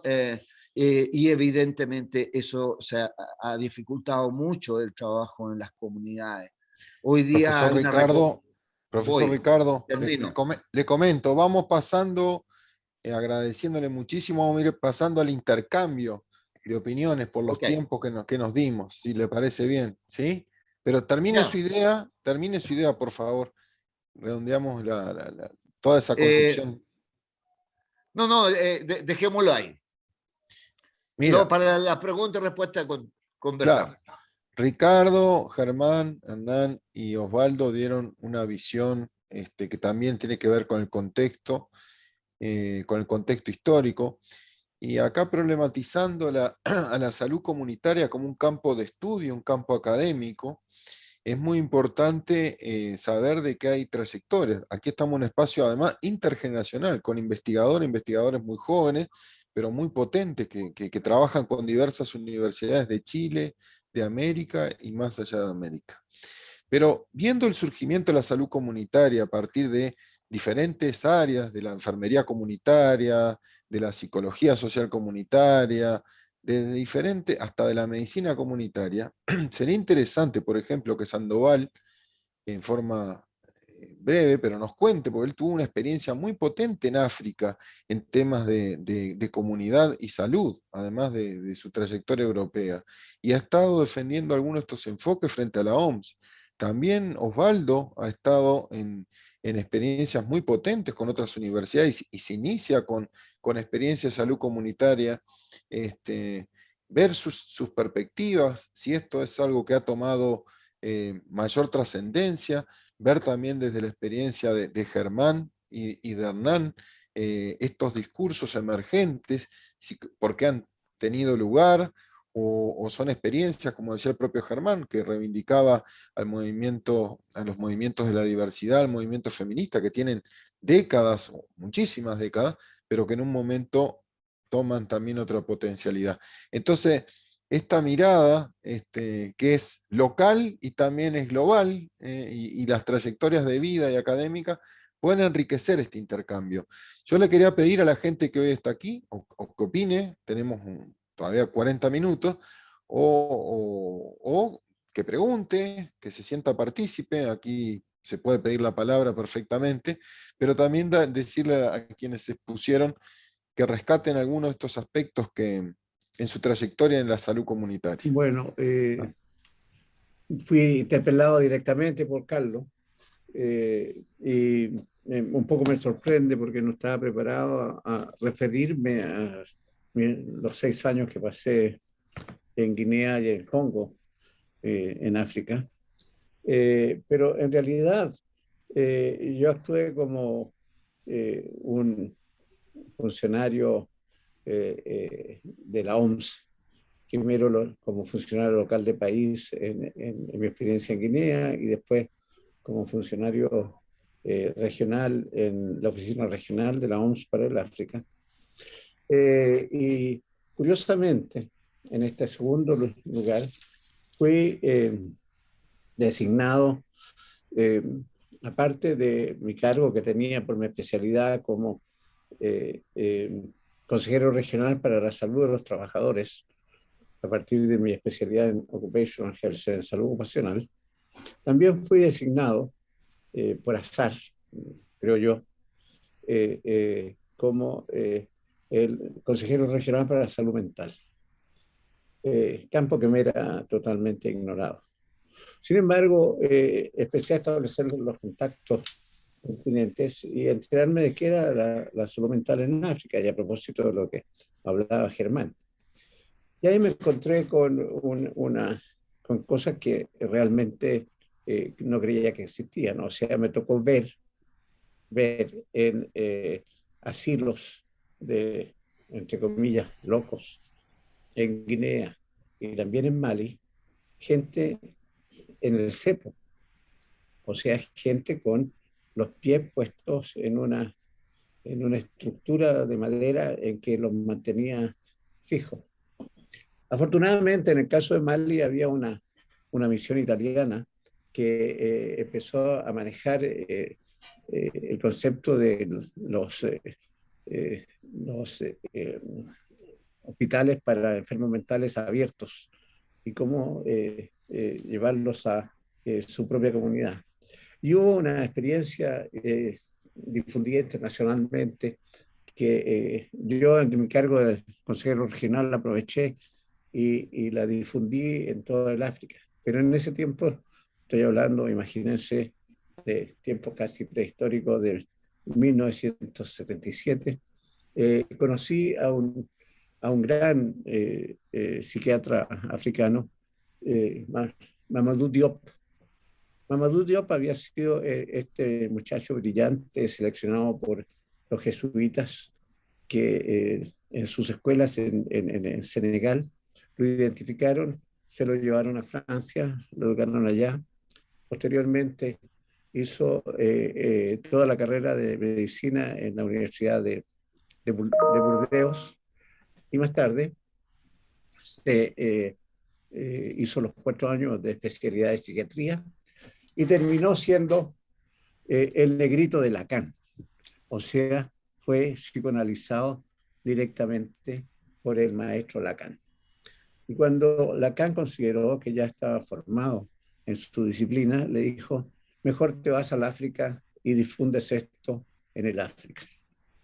Y mis entrevistas con Mamadou Diop me enseñaron que él, antes de un año de estar de regreso en su país, se dio cuenta que toda la conceptualización occidental europea, freudo-lacaniana, en su contexto regional y local de Senegal no le servía de nada.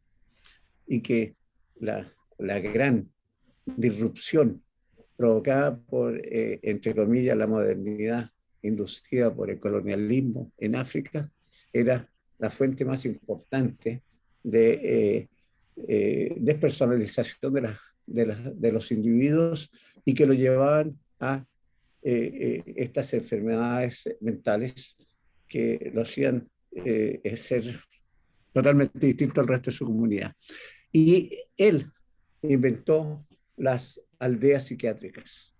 Fue una experiencia extraordinariamente interesante, donde él tomaba fundamentalmente a los pacientes psiquiátricos urbanos y los retornaba a un entorno aldeano rural. Y allí los hacía convivir con sus prácticas tradicionales, tanto de trabajo como de vida. Incluso les conseguía que familiares de ellos se instalaran en estas aldeas psiquiátricas para posteriormente volver a su propia aldea. O sea, una práctica de salud comunitaria extraordinariamente interesante, donde los pocos psiquiatras que habían actuaban como gatillantes de un proceso, pero del cual se hacía cargo la comunidad para recuperar estos enfermos mentales y que además tenían todo el problema de las adicciones fundamentalmente al alcohol. Esa fue una gran experiencia y una gran experiencia que me ayudó a después conceptualizar que realmente trabajar en la comunidad, con la comunidad y para la comunidad representaba un camino que permitía alejarse de las concepciones tradicionales de el saber europeo occidental, que es el que nosotros hemos adoptado en forma prácticamente acrítica, olvidando los saberes ancestrales de nuestras propias culturas originarias. Y evidentemente, como dice Carlos, es una experiencia que me marcó y que me ha ayudado toda mi vida a mirar y a conceptualizar los problemas de salud de una manera distinta, precisamente por esta experiencia vivida con mi cargo fortuito, ocasional de consejero regional para la salud mental de la OMS en África. Imagínense, cuando yo le dije al director, pero yo no puedo aceptar este cargo porque no estoy preparado, no, me dijo, yo no quiero un psiquiatra en esto porque va a psiquiatrizar el problema. Yo quiero a alguien de salud pública para que lo vea con una perspectiva de salud pública. Y por eso usted es el indicado. O sea que, bueno, y en eso estuve 3 años.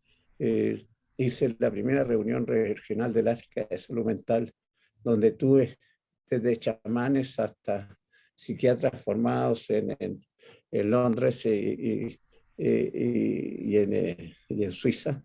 Y realmente fue una experiencia extraordinariamente interesante poder convocar a toda esa gente y contribuir a difundir esta genial idea de Mamadou Diop, que desgraciadamente falleció relativamente joven, pero que alcanzó a difundir su iniciativa de la aldea psiquiátrica en varios países africanos, en Uganda, en Lesoto, en Mozambique. Se hicieron iniciativas semejantes de aldeas psiquiátricas. Para mí fue importante y creo que es importante que se conozca esa idea. En todo caso, hay bibliografías sobre la experiencia de Mamadou Diop en las aldeas psiquiátricas, básicamente en francés. Qué bien, profesor Sandoval, qué interesante y que eso sea material también de estudio dentro del magíster. Alguien podría decir, bueno, y a Juan Marconi, la psiquiatría intracomunitaria, desarrollada en Chile a fines de los 60, es reconocida en todo el mundo por sus resultados. Podría hablar Cecilia de la experiencia brasilera, Osvaldo, unos minutos Germán, unos minutos Ricardo, ¿les parece? Bueno, personalmente a mí lo que me ha marcado, porque yo soy una rara combinación entre un clínico, que fui muchos años clínico, en un tema muy específico, muy particular, que me dediqué a dilatar eh, válvulas cerradas y- y- y a generar reparaciones de cardiopatías congénitas vía catéteres. Esa fue mi sub especialidad. Viví ahí me- eh, entre eso y la unidad de cuidados intensivos de cardiocirugía era mi mundo por muchos años. Y luego derivé a la gestión y a las políticas públicas. Y cuando entro al mundo de la gestión y de las políticas públicas, en Chile, junto aquí a mi amigo Hernán Sandoval, que tuvimos ahí esta experiencia compartida de la reforma con todas sus luces y sombras de la reforma que se hizo en el gobierno de Ricardo Lagos, y la labor que tuve en políticas públicas en distintos países de América Latina. Lo que quedó más marcado es esta dualidad, estos dos mundos que no conversan, que son mundos de poderes totalmente disímiles. Porque si uno ve las discusiones que se dan en los países de América Latina con respecto a los cambios en salud, son básicamente conversaciones que tienen que ver con temas superestructurales.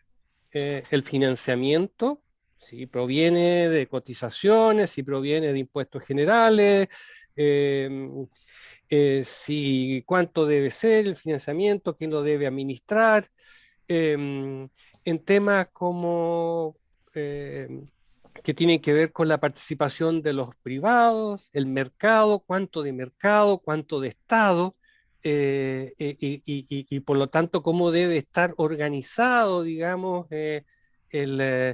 los sistemas de salud, si los sistemas de salud deben estar en la lógica de la competencia de seguros y prestadores, y el tema es que tiene que existir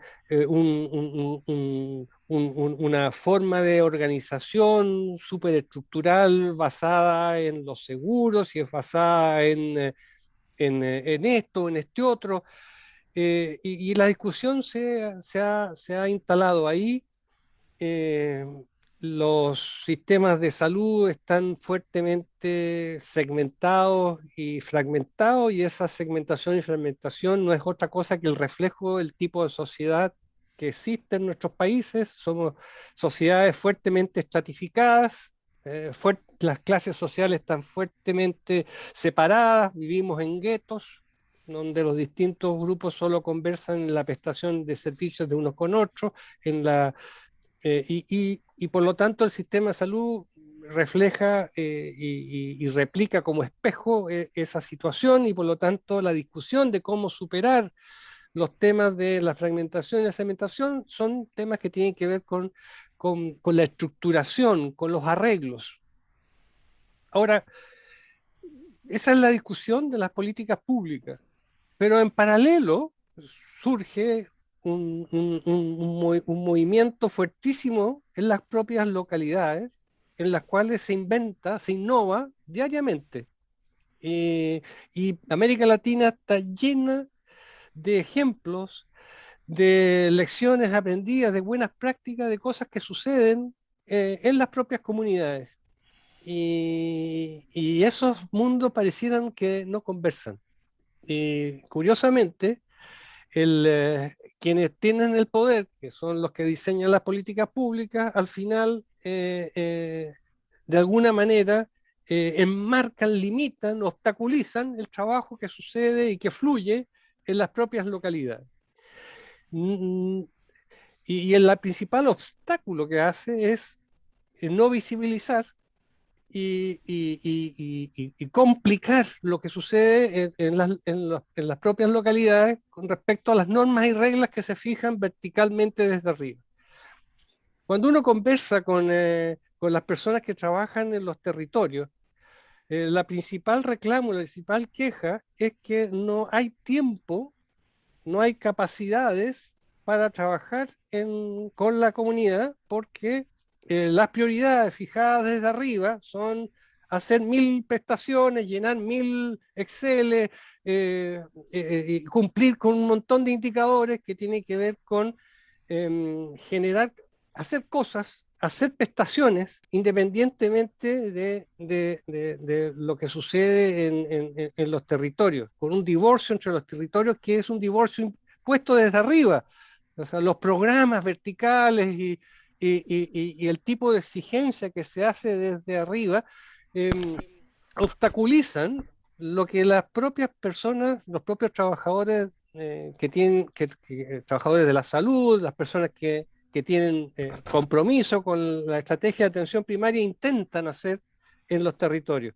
Entonces, estos dos mundos no solo no conversan, sino que el que tiene el poder limita, obstaculiza, complica lo que está efervesciendo, lo que está huyendo desde los territorios. Entonces, por eso que la reflexión que hacía inicialmente puso este foco en el tema del ejercicio del poder.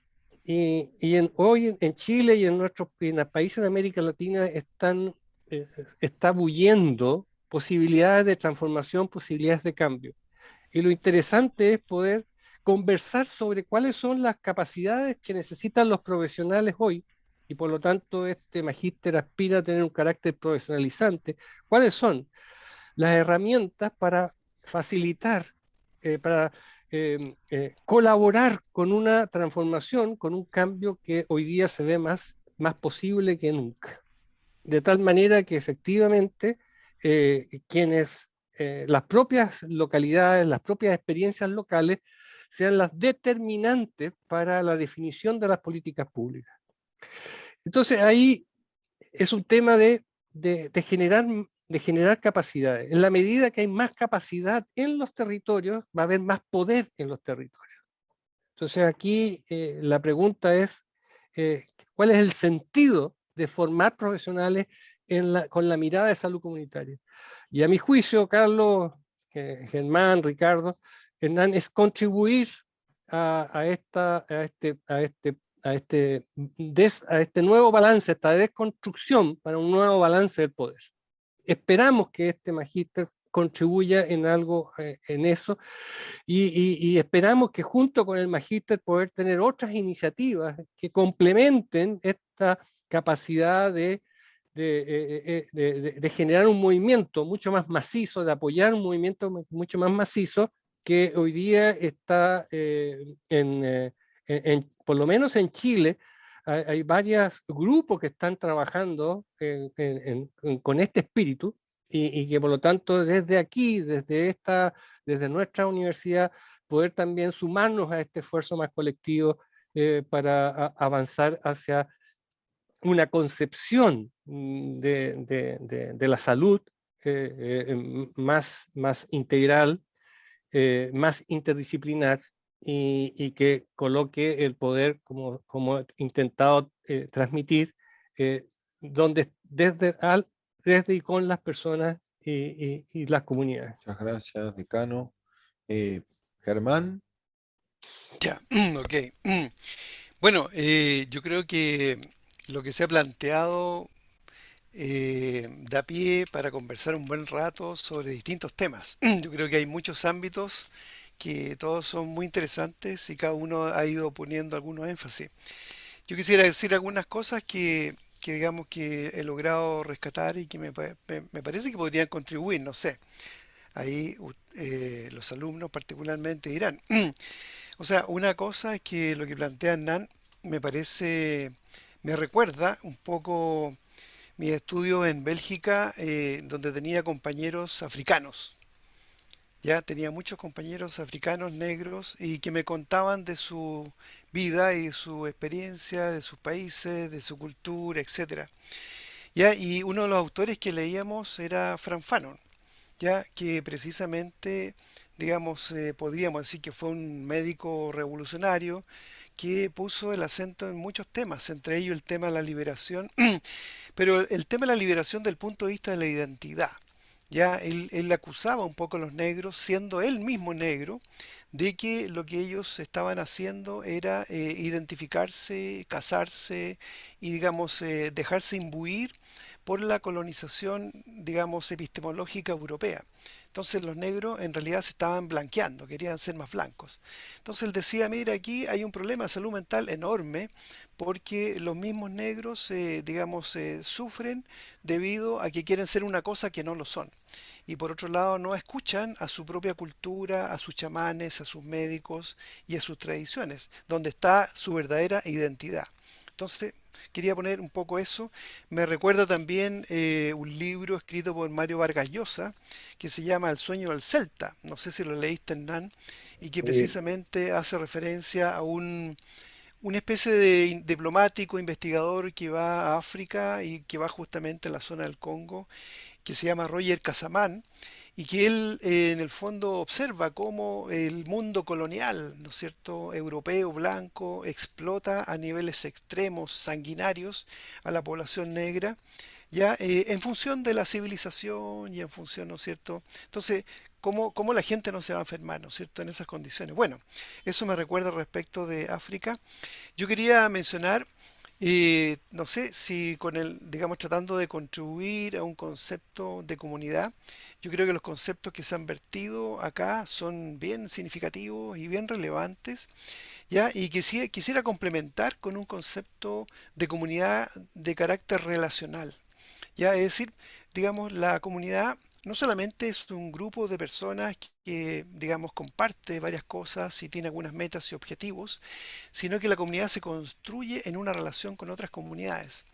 ¿Ya? Y entonces hay una relación, se construye con otras comunidades, se construye con el Estado construye comunidades, se construye en la relación con el medio ambiente, en fin, con distintos otros actores la comunidad se va construyendo. Pero lo que importa es la relación que se va estableciendo. Y en ese sentido lo que pareciera que hubiese es una cierta lucha, ¿ya? Y quiero poner eso, aunque sea un poco delicado, ¿no es cierto? Y más sensible. Hay una lucha entre el poder y la comunidad. El poder que está en el Estado, el poder que está, digamos, en la burguesía, en las élites, en la oligarquía, en los grupos liberales, el poder trata de construir la comunidad de cierta manera. Y por otro lado, la comunidad trata de liberarse de esas estigmatizaciones que hace el poder o construcciones que hace el poder y al mismo tiempo desplegar su propio proyecto cultural. Entonces de ahí van surgiendo distintos tipos de comunidades, ¿ya? Comunidades que están más ligadas al poder, comunidades que se han logrado liberar un poco de esa situación. Un buen ejemplo de eso es, por ejemplo, el tema de la pobreza. O sea, los organismos internacionales, el censo en Chile, la CACEN, ¿no es cierto?, define lo que es la pobreza y nuestra actitud, y como lo mismo podría ser respecto de problemas de salud mental, es sacarlos de la pobreza para que se integren, para que se desarrollen. Pero la salida básicamente es la salida hacia la integración al mercado. ¿Ya? Y acusamos de pobres a todos sin ninguna distinción, a todos los grupos que son vulnerables los acusamos de pobres. Pero sin embargo, si escarbamos un poco más profundamente, vamos a encontrar que hay personas que no se autocalifican como pobres y más bien ellos tienen una propia línea de desarrollo. ¿Ya? Y en ese sentido los grupos indígenas son muy significativos. ¿Ya? O sea, digamos, ellos más que ser nominados y construidos como una comunidad pobre por el Estado y por el poder, ellos se sienten una comunidad con un proyecto cultural distinta y por lo tanto lo que ellos apelan, ¿no es cierto?, es un cambio civilizatorio, es un cambio a dejar de colonizarlos, ya apelan a una descolonización de su subjetividad, de su nominación, de sus territorios, con el objeto, ¿no es cierto?, de tener más autonomía y más autodeterminación para lograr el despliegue de su proyecto cultural. Bueno, eh, ahora yo creo que también hay muchos ejemplos que son muy interesantes. Por ejemplo, el caso de ciertas comidas que a mí me tocó conocer muy directamente, una comida venezolana que tal vez a ustedes la conocen, que se llaman las hallacas. Las hallacas son una especie de humita que los venezolanos consumen en el mes de diciembre en torno a actividades religiosas. Pero lo más simpático de todo es que las hallacas no se venden en ningún lugar comercial, sino que se construyen en la casa, en la cocina de la familia. Y lo que hacen las hallacas no son las mujeres, sino que son las mujeres y los hombres y los niños y las abuelitas y los abuelos y los amigos. Todo el mundo construye hallacas. Y cuando se hacen las hallacas no se hacen 10 hallacas, sino que se hacen 500 hallacas, de los cuales la familia no se puede comer todas.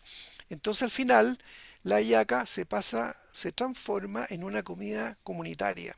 Porque vecino que pasa, digamos, persona que pasa por la calle, se le regala una hallaca y por lo tanto es una comida totalmente comunitaria. O sea, ¿cómo logramos desde la salud generar, ¿no es cierto?, y fortalecer, digamos, estrategias de vida que son habituales, que son culturales, para que eso le dé, digamos, el carácter profundamente comunitario, profundamente humano, social y compartido entre los miembros de una población?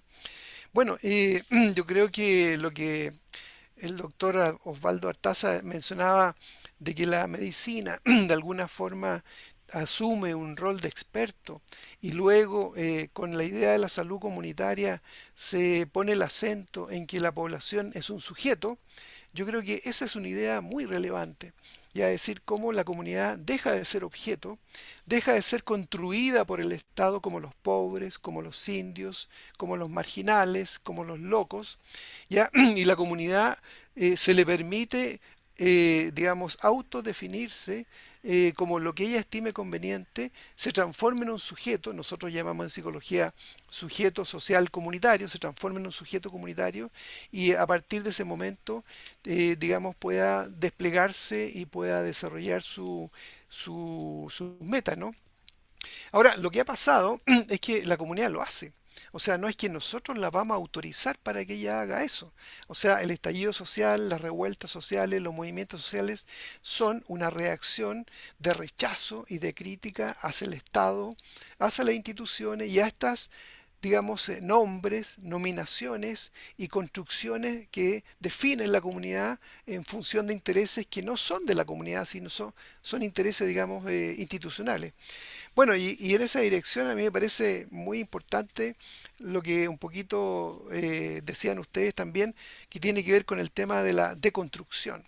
O sea, digamos, primero validar la comunidad, pero también deconstruir, ¿no es cierto?, desinstalar ciertas formas de ver el mundo que tienen mucha fuerza porque están en los medios de comunicación y están en el lenguaje de los expertos, desinstalar esas construcciones para darle vida a las construcciones que la misma población tiene, ¿ya? Y en esa lógica, como ustedes decían, darle fuerza a una relación de acompañamiento, ¿no es cierto? Una relación horizontal, donde al final nosotros también somos una comunidad, los profesionales, los psiquiatras, médicos, psicólogos, profesores, antropólogos, trabajadores sociales, también somos una comunidad, ¿no es cierto?, que tiene ciertas lógicas, ciertas matrices, pero que en el fondo si se pone en un plano horizontal, igualitario, entra a conversar de igual a igual con la comunidad y es ahí donde se produce, digamos, la interculturalidad y se produce el diálogo, la conversación y el enriquecimiento mutuo. Pero es una cuestión que cuesta hacer, ¿no es cierto? Porque en la universidad a uno le enseñan a ser el que sabe, a, digamos, a figurar como el experto y ojalá, ¿no es cierto?, a través de estos procesos universitarios justamente se instale en esos mecanismos un poco esta mirada y esta relación horizontal. Bueno, yo creo que por ahí más o menos tengo algunas ideas. Eso, muchas gracias. Muchas gracias, Germán. Ricardo, prometo no interrumpirlo, Ricardo. Adelante con el micrófono. Ahí está. Ya, gracias. Bueno, en la primera parte intenté compartir un poco mi etnografía en tres momentos, digamos, de salud comunitaria. Lo que quiero hacer ahora es un poco transitar a lo que ha sido la preocupación más académica, ¿no? A fines de los 90 o mediados de los 90, fue 95, Dagoberto Duarte nos invitó a un grupo importante de académicos a compartir la idea para instalar el modelo de salud familiar y comunitaria.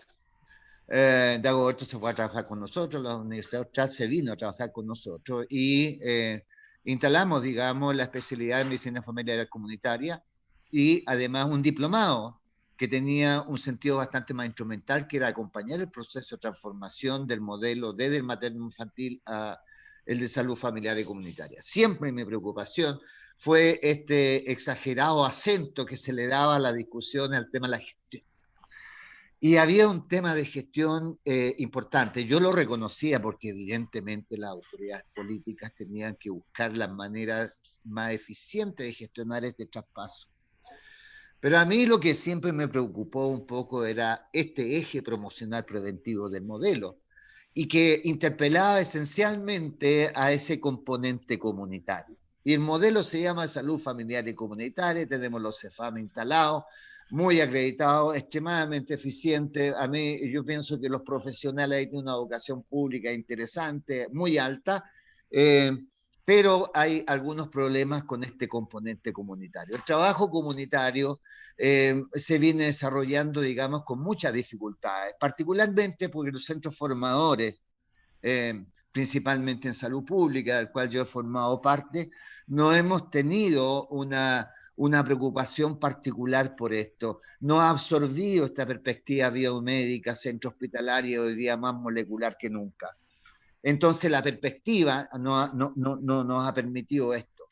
Pero además, un tema importante es que nosotros tenemos en Chile una red de centros formadores de salud pública, somos 32 universidades que tenemos institutos, departamentos de escuelas. Y en ese espacio, digamos, durante 3 años yo era director del Instituto de Salud Pública de esta Facultad de Medicina acá y participé, digamos, y coloqué este tema, digamos, de una perspectiva bastante crítica. Pero habían dos miradas de la salud pública. Algunos que consideraban que la salud familiar, digamos, era parte de la salud pública, como para mí es natural, pero muchos consideraban que era una especialidad distinta, que no tenía mucho que ver con la salud pública, o era un tema particularmente secundario, porque lo principal era la epidemiología, el tema de la bioestadística y cosas por el estilo. Y esa discusión está instalada.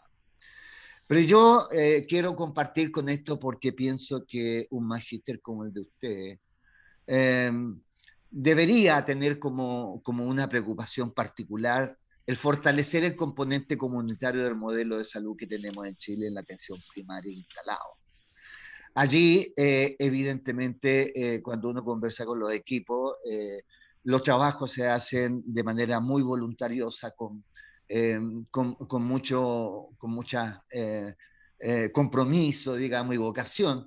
Pero primero, desde el punto de vista de la gestión, ellos no tienen horarios protegidos para hacer salud comunitaria. Una enfermera tiene 6 horas a la semana y con eso no hace nada. El asistente social tiene otras 10 horas, tampoco hace nada. Entonces los equipos tienen muy poca posibilidad de trabajar en comunidad, con la comunidad. Y lo que se hace con grande esfuerzo, incluso comprometiendo tiempos privados de los días sábados en las tardes, así como nosotros los sábados en la mañana. Ellos los sábados en las tardes, digamos, incluso los domingos hacen trabajos comunitarios. Y yo creo que esa modalidad, digamos, no es posible que todavía se sostenga como trabajo voluntario en este país, ¿no? A los profesionales de la APS.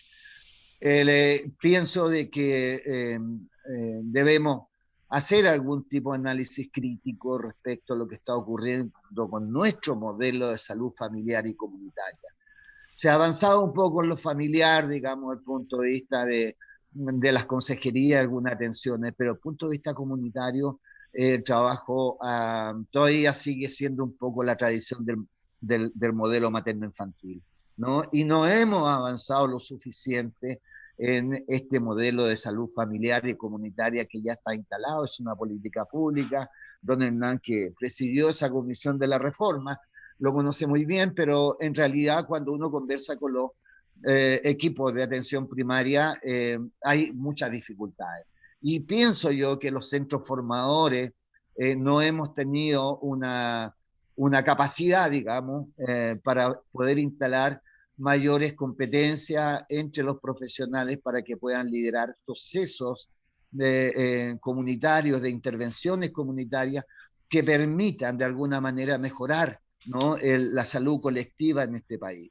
Yo digo, en definitiva, tenemos un modelo, tenemos un sistema que interpela a lo comunitario, pero que no hemos avanzado mucho. El eje promocional preventivo todavía sigue siendo pariente pobre, ¿no? A pesar de que tenemos incluso médicos especialistas en medicina familiar y comunitaria y otros profesionales, todavía esta biomedicina, digamos, sigue siendo extremadamente heterogénea, perdón, hegemónica, digo, y incluso dentro del modelo. Entonces yo creo que allí hay un ámbito de reflexiones, de discusiones críticas que es necesario avanzar, y creo que un programa como el que ustedes tienen, eh, creo que definitivamente es un lugar donde comparten, digamos, la salud con las ciencias sociales, en la cual puedan profundizar y generar algunas recomendaciones, digamos, hacia las políticas públicas, como también hacia los equipos de profesionales que trabajan principalmente en la atención primaria, ¿no? Y es el eje, ¿no?, de nuestro sistema sanitario. Y creo que allí hay un campo de discusión que está muy abandonado a mi juicio, eh, porque parece ser que la otra vez lo conversábamos con el Dago Duarte en, una, en un espacio, digamos, que nos hicimos, eh, parece que se instaló el modelo y se olvidó el modelo, ¿no? Yo creo que allí hay un campo interesante de discusiones, ¿no? Y que interpelan, por supuesto, a los centros formadores. That is it. Thank you. Profesor Ricardo, muchas gracias. Miren, yo le digo, nos quedan unos minutos porque el compromiso es hasta las 12. Y tenemos preguntas que no son preguntas de principiantes, son preguntas de gente que investiga, que hace docencia, que hace vinculación con el medio. Las voy a leer porque nos van a quedar como un desafío para quienes están aquí, para el núcleo académico, para docentes del magíster y para la vida cotidiana. Y creo que también estas preguntas que están en el chat nos, nos conmueven para poder tener algunas otras instancias. Entonces dice, por ejemplo, dice Harlan Sangüesa desde Concepción, ¿cómo se relaciona el enfoque de la salud comunitaria con los nuevos paradigmas en salud mental? Creo que hay múltiples convergencias, cruces, como por ejemplo la producción de saber decolonial, multisaberes, etc. Belén Moreno nos pregunta, ¿cómo nos posicionamos nosotros como futuros promotores de salud comunitaria frente a nuestra realidad local? Una pregunta para todos. Javier Oyarzo pregunta, ¿cómo podemos contribuir a construir relaciones de poder entre las comunidades, el gobierno y la academia que ayuden a disminuir la barrera geográfica en las zonas extremas, a fin de poder comprender las identidades y necesidades de dichos territorios? Leslie Landaeta se retiraba justamente. Juan Carlos Gómez pregunta, desde la experiencia de los expositores, ¿cómo se puede ir resolviendo este divorcio entre los poderes e intereses de las instituciones, incluidas las universidades, en cuanto a los objetivos de educación o de centro de salud, y la de las vecinas y los vecinos de las comunidades, entendiendo además el contexto de un modelo neoliberal que fomenta el utilitarismo, en que las personas se mueven por de qué sirve y esperar resolución pronta y no a largo plazo? Esas son algunas de las preguntas que llevarían a toda una tarde de respuestas. Entonces, sí les invito a dar las palabras de cierre, sabiendo que nos queda un minuto, es casi una despedida, y si alguien quiere opinar al respecto, tiene que ser muy breve. Pero primero Germán tiene la mano Tiene levantada. la mano levantada, no había visto la manito. Sí, perdón, Germán. Oye, muchas gracias. Disculpa, Osvaldo. No, mira, brevemente, porque me parece que son preguntas muy interesantes. Sin lugar a dudas, tiene que haber una articulación entre el Estado, las comunidades y la academia. Ya, pero eso significa cambio de instituciones también, a propósito del tema de las zonas extremas y de los territorios. Porque, por ejemplo, cuando se habla de Punta Arenas, de Puerto Natales, se dice que son zonas extremas, pero eso lo dice el Estado. ¿Ya? Puede ser que para las mismas comunidades que viven allí, ellas no se sienten zonas extremas. Ya, los extremos somos nosotros. ¿Ya? Entonces, y no hay que olvidarse de que el Estado mismo digamos, ha construido ciertas entelequias para decir que existen ciertos desiertos. Por ejemplo, en Argentina se hablaba de la conquista del desierto y el desierto se encontraba en la zona de Neuquén, ¿ya? Y en la zona de la Patagonia, que es una zona que estaba llena de bosques.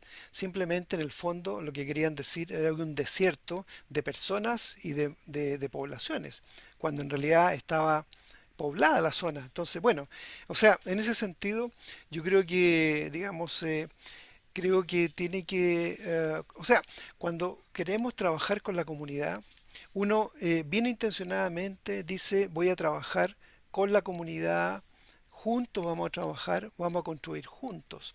Pero la dificultad que tenemos es que la comunidad está planteando cuestiones re complejas, ¿ya? O sea, por ejemplo, cuando las comunidades negras plantean, o como las mujeres, o el movimiento LGTBIQ+, plantea que lo que existe es una colonización de nuestra subjetividad. Y esa subjetividad está construida para entender el mundo de cierta manera, de manera binaria, centrada en el hombre y la mujer, y en una expresión sexual única y monocultural. Entonces tenemos que meternos en eso. Ya tenemos que hurguetear y poder comprender y poder conversar como las comunidades para romper, ¿no es cierto?, esa atadura que existe entre la concepción naturalista biológica y la expresión cultural. ¿Ya? En fin, bueno, quería decir eso de manera muy sintética. Muchas gracias por la participación, ¿ah? Por los comentarios. Bueno, muchas gracias, Germán. Muchas gracias, profesor Oyarzún, querido amigo. Saludos a Valdivia, la ciudad más hermosa de Chile. Y quiero agradecer este primer encuentro que inaugura nuestro magíster. Nuestro magíster quiere contribuir a generar capacidades en un movimiento que es más amplio. No somos islas, no queremos ser súper humildes, queremos construir desde la humildad. Por lo tanto, así como queremos generar capacidades en profesionales, queremos también ligarnos a otros que están, a otros y a otras que están trabajando en distintas latitudes con con el mismo propósito. Los cambios no lo logran los llaneros solitarios, los cambios lo logran justamente el trabajo colectivo, el trabajo en comunidad.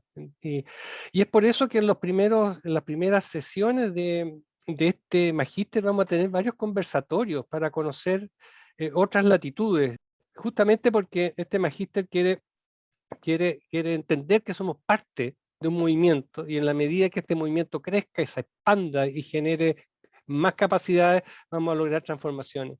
Eso es, Carlos, y gracias por tus gestiones, y a todo el equipo que ha estado detrás, a Cecilia Tofoleto, a Joyce, Viviana Olave, montones que han estado acá. Agradecer la presencia de compañeras y compañeros de nuestra comunidad, de la facultad, y agradecer también la presencia del profesor Matamoros, que él está incorporándose a nuestra universidad en el área justamente del posgrado, a Felipe del área de investigación, y por supuesto un abrazo enorme a nuestro director de este programa, el doctor Hernán Sandoval, que es para nosotros una persona muy significativa y que justamente toda su trayectoria ha sido muy importante en que haya surgido justamente esta iniciativa, este programa. Cerramos entonces. Un abrazo, buen fin de semana y nos estamos viendo pronto.